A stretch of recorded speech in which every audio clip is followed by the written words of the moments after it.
আমরা আশা করি বর্তমান সরকার তাদের উপর অর্পিত দায়িত্ব যথাযথভাবে পালন করবেন। কিন্তু ইতিমধ্যে আমরা কিছু ব্যতিক্রম, কিছু অসুবিধা দেখতে পাচ্ছি। শিক্ষা কমিশন গঠন করা হয়েছে।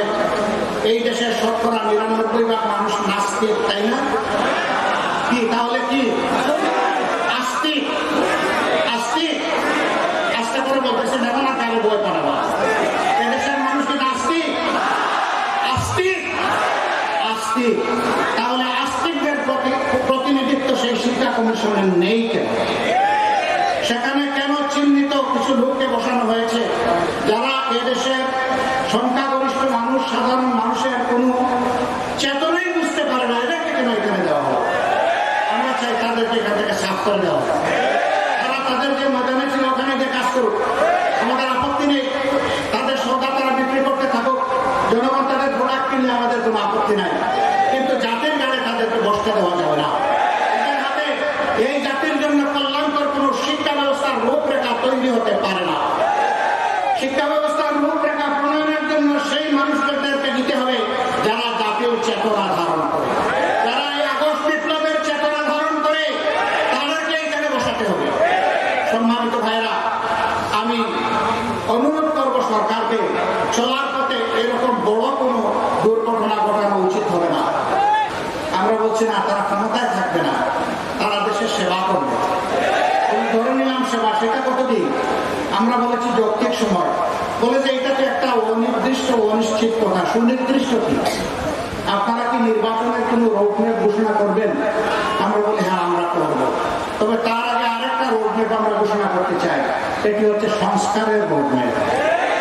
কি কি জিনিস তারা সংস্কার করবেন আর কি কতটুকু সময়ের ভিতরে তারা সংস্কার করবেন, এইটা নিয়ে আমরা চাই যে সরকার অংশীজনের সাথে, রাজনৈতিক দলগুলোর সাথে ডায়ালগে বসে একটা জাতীয় ঐক্যের মাধ্যমে এই সংস্কারের রোডম্যাপ তৈরি হবে। এই রোডম্যাপ যখন তৈরি হবে এবং সফলভাবে বাস্তবায়ন হবে, তার হাত ধরেই নির্বাচনের রোডম্যাপ ঘোষণা করতে হবে ইনশাআল্লাহ। যদি সংস্কার আন্দোলন সফল হয় তাহলে জাতি একটা সুষ্ঠু ক্রেডিবল ইলেকশন পাবে ইনশাআল্লাহ।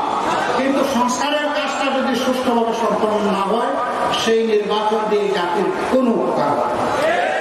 একটা দুর্ভোগের পর আরেকটা দুর্ভোগের গর্তেই জাতি পড়ে যাওয়ার আশঙ্কা আছে।